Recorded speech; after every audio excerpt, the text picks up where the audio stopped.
नमस्कार, मैं रोहित रंजन। आज बात होगी एक ऐसी खबर की जिसने कई सवाल खड़े किए हैं। खबर दिल्ली हाईकोर्ट के जस्टिस यशवंत वर्मा के बंगले के स्टोर रूम में जले हुए नोट मिलने को लेकर है। तस्वीरें सामने आने को लेकर है। जस्टिस वर्मा के आवास में मिले नोट किसके हैं, वो कहां से आए हैं, क्या ये वाकई साजिश है, आखिर सच क्या है? इन्हीं प्रश्नों के जवाब तलाशने की कोशिश करेंगे एक वरिष्ठ पैनल के साथ। लेकिन उससे पहले एक रिपोर्ट दिखाते हैं जिससे आपको ये समझने में आसानी होगी कि ये पूरा मामला है क्या, क्योंकि न्यायपालिका के इतिहास में ऐसा मामला पहली बार आया है।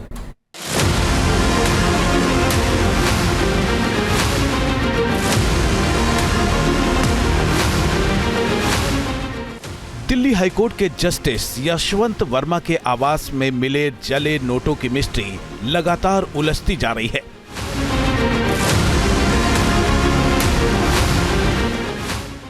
नोट कहां से आए, कैसे जले, किसने हटाए, पैसों का सोर्स क्या है, इसके अलावा भी तमाम ऐसे कई सवाल हैं जो बड़े सवाल पैदा करते हैं।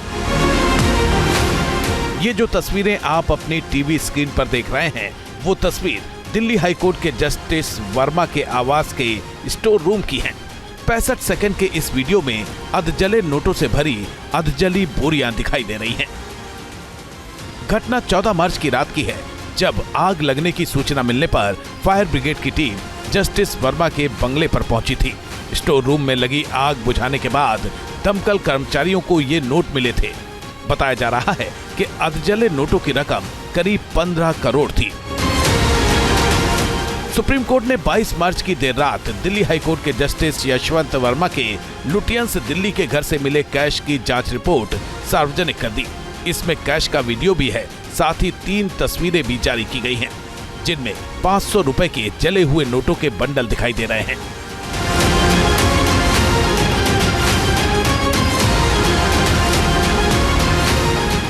जानकारी के मुताबिक 14 मार्च की रात करीब 11:35 पर जस्टिस वर्मा के लुटियंस दिल्ली स्थित बंगले में आग लगने की खबर मिली। दिल्ली फायर ब्रिगेड की टीम ने मौके पर पहुंचकर आग पर काबू पाया। उस दिन जस्टिस वर्मा शहर से बाहर थे। 21 मार्च को कुछ रिपोर्ट्स में घर से 15 करोड़ कैश मिलने का दावा किया गया। दावा ये भी हुआ कि काफी नोट जल गए थे। 21 मार्च को ही fire service chief Atul Garg का बयान सामने आया। उन्होंने आग बुझाने के दौरान कैश न मिलने का दावा किया। 22 मार्च को ही सीजेआई संजीव खन्ना ने आरोपों की इंटरनल जांच के लिए 3 सदस्यीय कमेटी बना दी। 23 मार्च को ही इंटरनल जांच की रिपोर्ट सामने आई। जले हुए नोटों की 3 तस्वीरें भी सार्वजनिक कर दी गई। दिल्ली हाईकोर्ट के चीफ जस्टिस डी.के. उपाध्याय ने इंटरनल इंक्वायरी के बाद सुप्रीम कोर्ट को 21 मार्च को रिपोर्ट सौंपी थी। सुप्रीम कोर्ट ने जस्टिस वर्मा को जुडिशियल काम देने से मना कर दिया है। अब सीजेआई ने जस्टिस वर्मा से 3 सवाल पूछे हैं। सीजेआई ने जस्टिस वर्मा से सवाल किया है कि घर के परिसर में मिले इतने कैश को कैसे जस्टिफाई करेंगे, जो रकम मिली है उसका सोर्स क्या है, 15 मार्च की सुबह किस व्यक्ति ने जले हुए नोटों को कमरे से हटाया था। इन सवालों के साथ ही सुप्रीम कोर्ट ने पूरे मामले में कुछ आदेश भी दिए हैं। सीजीआई ने कहा है कि जस्टिस वर्मा के घर सिक्योरिटी ऑफिसर्स और गार्ड की डिटेल्स दी जाए। पिछले 6 महीने में जस्टिस वर्मा की ऑफिशियल और पर्सनल कॉल डिटेल निकाली जाए। जस्टिस वर्मा से अपील है कि वो अपने मोबाइल से मैसेज या डेटा डिलीट न करें। हालांकि जस्टिस यशवंत वर्मा ने अपने सरकारी आवास पर नोट बरामदगी के मामले में खुद को निर्दोष बताया है। जस्टिस वर्मा ने हाईकोर्ट के चीफ जस्टिस डी.के. उपाध्याय को सौंपे गए जवाब में लिखा है कि 14 मार्च की रात बंगले के स्टाफ क्वार्टर के पास स्टोर रूम में आग लगने की खबर मिली थी। स्टोर रूम खुला रहता था और मेरे मुख्य आवास से अलग था। स्टाफ क्वार्टर के पिछले दरवाजे से भी स्टोर रूम तक जाया जा सकता है।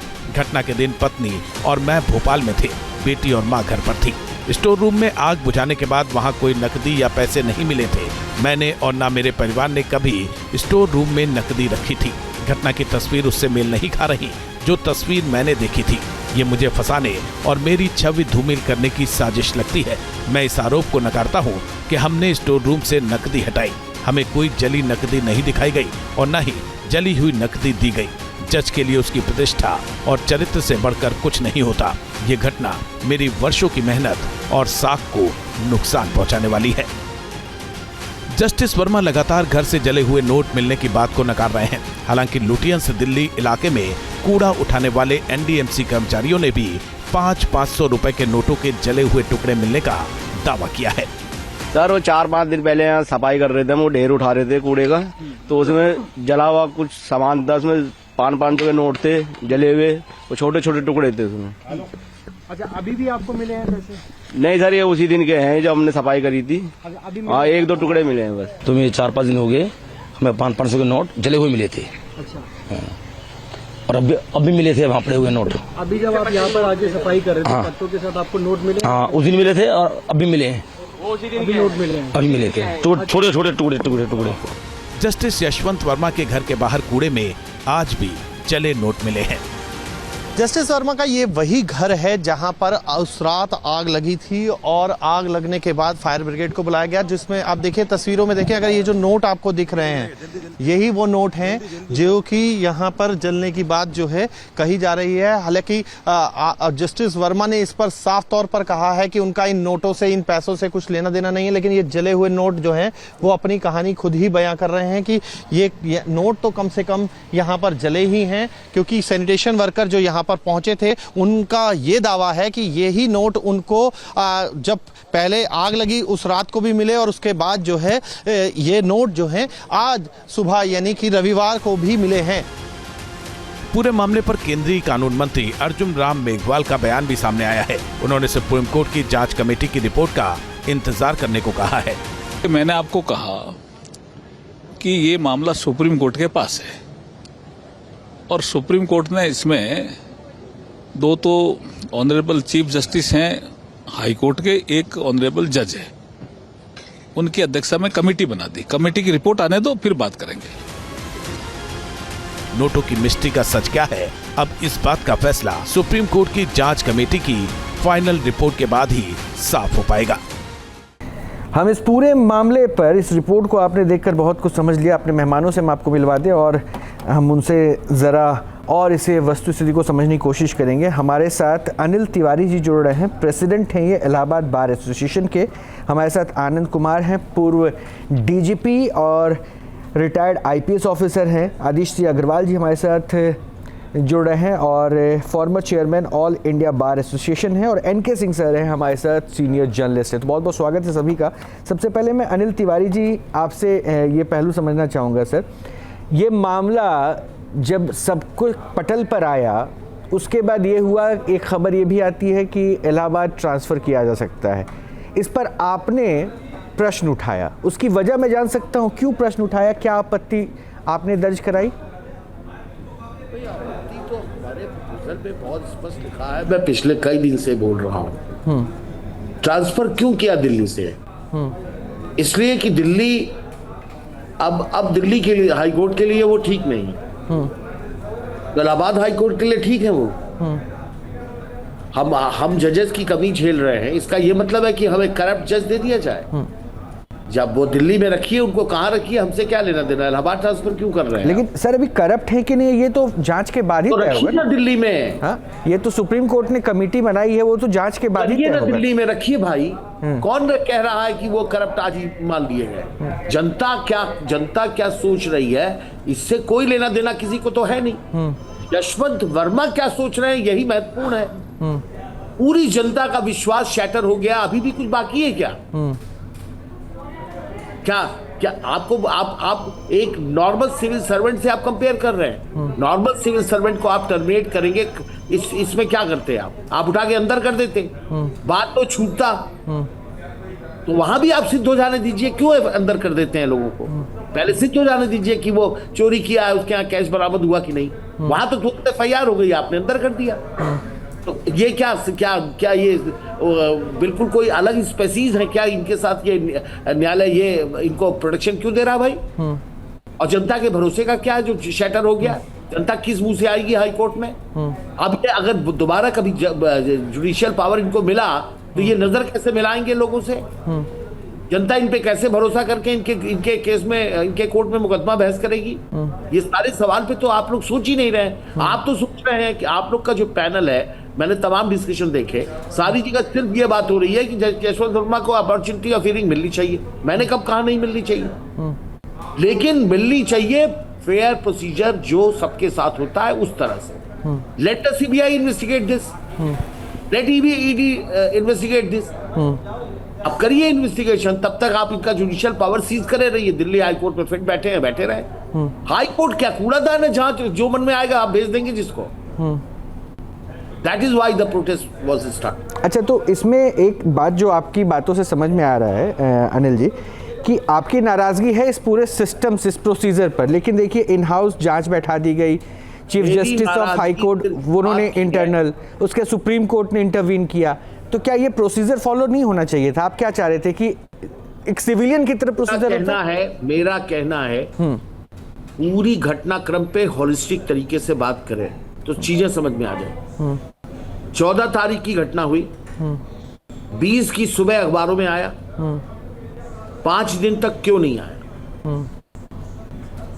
20 तारीख की सुबह आया, हाईकोर्ट बार ने प्रस्ताव पारित किया, दिन भर चर्चा होती रही, शाम को फायर ऑफिसर का बयान आता है कि नहीं कैश तो मिला ही नहीं। सुप्रीम कोर्ट ने रिलीज जारी की कि ट्रांसफर तो हुआ ही नहीं। सुबह फायर ऑफिसर फिर से विड्रॉ करता है। आज आपके सामने सारी रिपोर्ट्स मौजूद हैं, आप देख लीजिए क्या हुआ। एक रूम में जले हुए कैश के अलावा वहां कोई और चीज है? कुछ भी नहीं है। क्या ये पब्लिक फेथ को खत्म करने के लिए इससे बड़ी या कोई चीज हो सकती है? मेरा क्वेश्चन किसी एक पर्टिकुलर जज के बारे में नहीं है। मेरा कंसर्न जुडिशियरी में जो ये ट्रांसपेरेंट मेथड नहीं है जुडिशियल सिस्टम में, मेरा अटैक उस पर है। ट्रांसपेरेंसी नहीं है। इन हाउस इंक्वायरी तब हो सकती थी जब ये बातें पब्लिक डोमेन में नहीं आती। पब्लिक डोमेन में आ चुकी हैं, अब इन हाउस इंक्वायरी का कोई मतलब नहीं। इन हाउस इंक्वायरी होगी। आपसे अब मैं 2 एग्जांपल लेता हूं। एक इन हाउस इंक्वायरी होती है और इनको क्लीन चिट मिल जाती है, एक set number 1। Set number 2 CBI inquiry होती है after registration of the FIR. CBI inquiry होती है, वहां भी इनको क्लीन चिट मिल जाती है। तो स्थितियों में सीबीआई के रिपोर्ट पर जनता सवाल नहीं उठाएगी, लेकिन इन हाउस इंक्वायरी पे जनता यही कहेगी एक कॉमन मैन की सब लीपापोती हो। सवाल ट्रस्ट का है। अच्छा, क्यों ऐसा है? ऐसा है क्यों? ऐसा इसलिए है कि जजेस को सस्पिशन सीजर्स वाइफ की तरह एबव द सस्पिशन रहना है। जजेस are above suspicion, right. Suspicion भी हो रहा है तो डेमोक्रेसी को खतरा है। तो एक पहलू और इसमें जोड़ दीजिए सर, ताकि दर्शक भी समझ पाए, मैं भी एक आम नागरिक हूं, मैं भी समझ पाऊं, क्योंकि आपने 2 पॉसिबिलिटी दिए, 2 सेट्स बनाए, उसमें दोनों में आपने क्लीन चिट की बात की, तब ऐसी चीजें होती। सीबीआई पे क्वेश्चन, अगर क्लीन चिट नहीं मिल पाया तो क्या इस सिस्टम पे क्वेश्चन मार्क या शक खत्म हो जाएगा? तब तो होगा नहीं। आप बात सुनिए, सपोजिंग क्लीन चिट नहीं मिली, सपोज करते हैं कि दोनों सेट में क्लीन चिट नहीं मिलती है, सेट नंबर 1 पे चलते हैं। सेट नंबर 1 में क्लीन चिट नहीं मिलती तो क्या हो सकता है? क्लीन चिट नहीं मिलेगी तो रिजाइन करने के लिए कहा जा सकता है, इंपीचमेंट के लिए प्रोसेस रिकमेंड किया जा सकता है, ये डिले होगा। एफआईआर की कंडीशन में एविडेंस को डिस्ट्रॉय नहीं कर पाएंगे ये, लेकिन वहां पे एविडेंस को कंसील किया जा रहा है। आज जो प्रेस रिलीज जारी हुई है सुप्रीम कोर्ट की वेबसाइट पे, उसके पत्ते आपके सामने हैं, आप देखिए, ब्लैकनिंग है उसमें, बिल्कुल है। तो क्या छिपाया जा रहा है? पब्लिक डोमेन पे लाके भी कुछ हिडन है। आम जनता, मेरी आवाज एक उस आदमी की आवाज है जिसके जेब में 500 रुपए नहीं अनाज खरीदने का, लेकिन घर बेच के अपना मुकदमा लड़ रहा है। मैं उस आदमी की आवाज के हिसाब से बात कर रहा हूं। मैं यहां जस्टिस यशवंत वर्मा के हिसाब से बात नहीं कर रहा। एक कॉमन आदमी जिसको न्यायालय को भगवान समझता है, उस भगवान के घर ये कैश बरामद हो रहा है जिसका भगवान के पास कोई जवाब नहीं है। भगवान के पास जवाब ये है कि साहब हमको तो पता ही नहीं इस कैश के बारे में।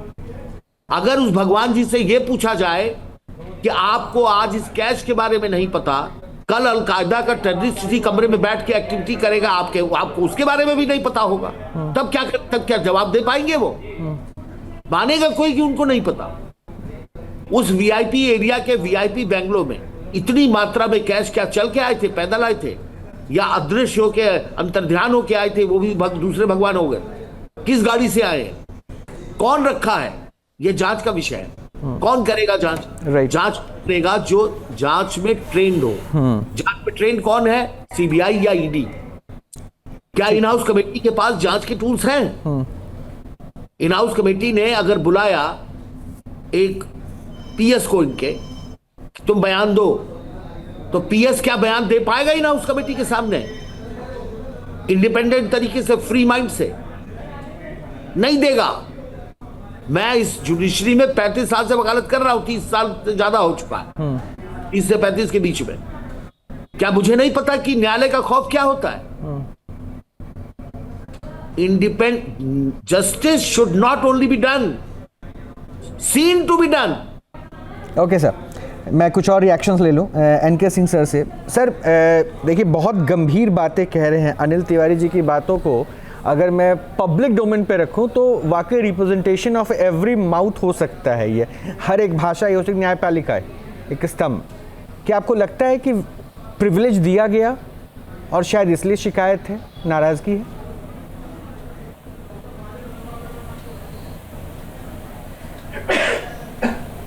रोहित, एक तो सबसे पहले हम तारीफ करें, अनिल प्रेस रिलीज दिया था, उसके आधे घंटे पहले मैंने कहा था कि कॉलेजियम ने जो सबसे बड़ा ब्लंडर किया है कि उस आदमी को फिर वापस उसके रूट्स पे भेज दिया है, इलाहाबाद भेज दिया है, जहां से वो एडिशनल जज बना और जहां पे वो परमानेंट जज हुआ, रेगुलर जज हुआ। तो उस रूट्स पे भेजना ये तो ट्रांसफर के प्रिंसिपल के, बेसिक एडमिनिस्ट्रेटिव प्रिंसिपल के खिलाफ था। तो वो बड़ा बचकाना, मतलब प्योराइल अटेम्प्ट था वो कॉलेजियम का। लेकिन एक दो सवाल हैं जो कि मुझे लगता है अनिल जी ऐसे विजडम वाले लोग बैठे हैं तो उनको सोचना होगा। जब आप कह रहे हैं कि सीबीआई से इंक्वायरी कराई जाए, तो सीबीआई ये इंक्वायरी नहीं कर सकती क्योंकि वो सिटिंग जज है, और सिटिंग जज है तो उससे वो क्वेरीज नहीं कर सकती। हाँ, अगर कमिटी चाहे तो उसके अपने असिस्टेंट्स में लेके अपनी सदारत में उस सीबीआई को लेके और उससे असिस्टेंस सीख कर सकती है, क्योंकि ये टेक्निकली अनटेनेबल होगा। ये मतलब टेनेबल प्रोपोजिशन नहीं होगा कि आप सीबीआई को एक जज की इंक्वायरी करने के लिए बुला लें। पहला तो ये है। और जब तक हमारे कॉन्स्टिट्यूशन में आर्टिकल 124(4) है, उसका रिमूवल प्रोसेस एक ही है, जिसे इम्पीचमेंट कहा जाता है, हालांकि वर्ड नहीं है ये। तो वो यही है कि आप 2/3 मेंबर्स प्रेजेंट एंड वोटिंग, यही उसका तरीका है। तो हकीकत यह है कि पार्लियामेंट से ही उसका रिमूवल किया जा सकता है, और प्रूव्ड मिसबिहेवियर पे, जिसको कि जजेस की कमेटी देख रही है। अब जरा गौर कीजिए, जजेस की कमेटी जो सीबीआई के केसेस को ट्राई करती है, उसके सही और गलती निकालती है, उसमें क्या इतना विजडम नहीं कि वो एक केस को दरियाफ्त कर ले, इन्वेस्टिगेट कर ले? तो हकीकत यह है कि वो सीबीआई को सीख कर सकती है कि इन्वेस्टिगेशन में हमें हेल्प करो, और सीबीआई को फुल थ्रॉटल जाने दे कि आप पूरी इंक्वायरी करिए जज साहब की, और हम खड़े हैं, क्योंकि उसी के सदारत में सीबीआई इस केस में कर सकती है। तो मेरे ख्याल से अनिल जी मानेंगे कि थोड़ा सा अमेंडमेंट की जरूरत है। दूसरा, कॉलेजियम ने एक बहुत ही बचकाना हरकत किया जब ट्रांसफर उसको वहां किया। उसको आप नागालैंड भेज देते, ताकि जहां उसके रूट्स नहीं है। मैं इसलिए नहीं कि नागालैंड को हम पेजोरेटिव टर्म्स में कह रहे हैं या डेनिग्रेट कर रहे हैं, बल्कि इसलिए कि किसी नॉर्थ ईस्ट दूर के जगह पे भेजते तो उसके रूट्स नहीं होते वहां पे। और दूसरा, इससे एडमिनिस्ट्रेटिव साइड से इसे काम लेना बंद कर दे, जो आप कर सकते हैं। हमारे साथ आदिश टी अग्रवाल साहब भी जुड़ चुके हैं, फॉर्मर चेयरमैन हैं ऑल इंडिया बार एसोसिएशन के। आदिश साहब, आपका भी स्वागत है। आता हूं आपके पास, एक बार आनंद जी का छोटा रिएक्शन ले लूं। आनंद साहब, एक क्वेश्चन जो इन जनरल दर्शक समझना चाह रहा होगा, जनरली हमारा लॉ ये कहता है ना कि लॉ ये कहता है कि अगर आपके ऊपर कोई आरोप लगा, ऐसी कुछ गबन की बात हुई, तो पहले आपके खिलाफ एफआईआर दर्ज हो रहा है, उसके बाद जांच बैठेगी। यहाँ पे विशेषाधिकार मिला हुआ है, ये ऐसा क्यों है, इसके क्या प्रोसीजर है, और ये आम जनता को कैसे समझ में आए कि हाँ ठीक है, क्या होने वाला है और क्या एक्शन अब हो सकता है? देखिए, ओवर द पीरियड जो जजेस या जुडिशरी में जो लोग हैं, वो अपना प्रोटेक्शन जो है अपने आप को देते रहे हैं। ओके। कि पुलिस जो है ये काम नहीं कर सकती। जिस समय जजमेंट देते हैं उसमें पुलिस इनको गिरफ्तार नहीं कर सकती, पुलिस एफआईआर नहीं कर सकती, पुलिस बाद में एक इम्पीचमेंट का एक प्रोसीजर दिया हुआ है कि जो हायर जुडिशरी है उनको इम्पीचमेंट के माध्यम से ही हटाया जा सकता है। दूसरा कोई प्रोसीजर उनके लिए रखा नहीं गया। तो ये समस्या आ रही है। उसका परिणाम क्या है? परिणाम ये है कि जस्टिस वर्मा जो आज कुछ कह रहे हैं उन्हें पता है कि जितने भी लोग ये चिल्ला रहे हैं या जो भी कुछ आवाज उठा रहे हैं उसका कोई मतलब नहीं है। अल्टीमेटली वो इम्पीचमेंट के माध्यम से ही उनका कुछ वो हो सकता है। इसलिए और शायद यही एक वजह रहेगी कि वहां पे ये भी कहा गया कि सबूतों के साथ छेड़छाड़ हो गया, क्योंकि भाई वहां तो कुछ जांच बाद में बैठ रही है। हाँ? तो इस रूप में इस कारण से उनको वो एक शह मिली। पहले भी जो इस ढंग की घटनाएं हुई हैं ऐसा नहीं है, परंतु ये घटना अपने आप में अभूतपूर्व है। दूसरी चीज देखिए, एक कानून है जिसके अंतर्गत यदि सरकारी अधिकारी कुछ काम गलत करता है उसमें जांच होती है, इन्वेस्टिगेशन होता है, एफआईआर होती है और प्रोसिक्यूशन के लिए शासन की स्वीकृति लगती है। ओके। पर उस मामले में बहुत बार जजेस कहते हैं कि देखो आपने जो काम किया है वो उस अपनी ड्यूटी निभाने में नहीं किया, ड्यूटी के अलग किया है, इसलिए यहाँ पर आपको वो प्रोटेक्शन नहीं मिलेगा। यहाँ पर भी वो होना चाहिए था, यहाँ पर भी वही नियम लागू होना चाहिए था। बट ये नहीं है, आप जो कुछ जुडिशियल सिस्टम में आप जो कुछ करते हैं वहां के लिए मैं कुछ और पॉइंट्स है सर आपसे लूंगा मैं, क्योंकि मुझे ब्रेक पे जाना है, उससे ब्रेक पे आने के बाद मैं आपसे पॉइंट, लेकिन आदित्य साहब से एक छोटा सा रिएक्शन लेता हूं। आदित्य साहब, आपने अनिल तिवारी साहब के रिएक्शंस को सुना होगा, पढ़ा होगा। अनिल तिवारी साहब भी हमारे साथ जुड़े हुए हैं, प्रेसिडेंट हैं ये इलाहाबाद बार एसोसिएशन के। आपको लगता है कि उन्होंने जो रिवोल्ट किया इलाहाबाद कोर्ट में ट्रांसफर करने की जो बातें सामने आई सुप्रीम कोर्ट कोलिजियम, वो उनका रिएक्शन सही था? देखिए, अगर वो करप्शन में जस्टिस वर्मा इन्वॉल्व हैं, अगर रियल ये उनके पैसे हैं तो उनका रिएक्शन बिल्कुल सही है।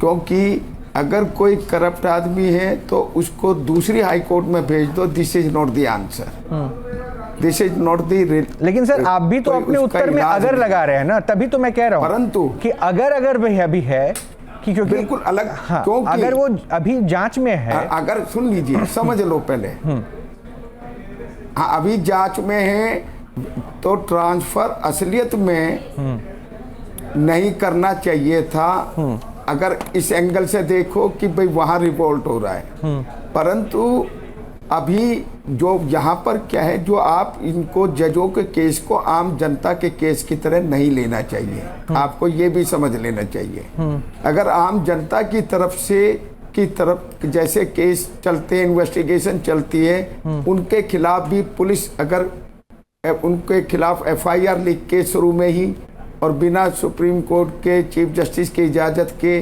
केस चालू कर दें, इन्वेस्टिगेशन अरेस्ट कर लें, तो कोई भी आदमी, क्योंकि जो जुडिशरी का काम है, जो सरकार अत्याचार करती है, किसी के साथ अन्याय करती है, उसके केस उनको रिलीफ देती है।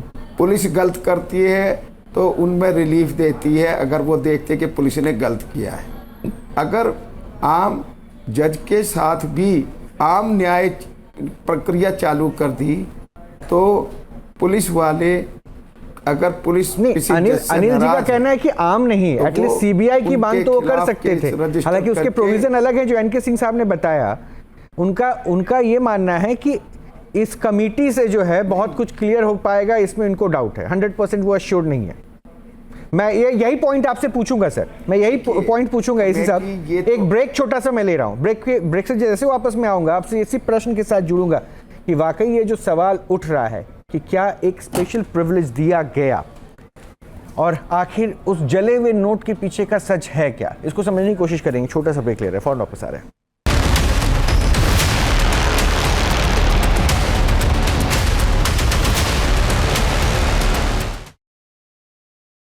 न्यूज नेशन अब व्हाट्सएप पर, खबरों के ताजा अपडेट के लिए न्यूज नेशन के इस QR कोड को स्कैन करें।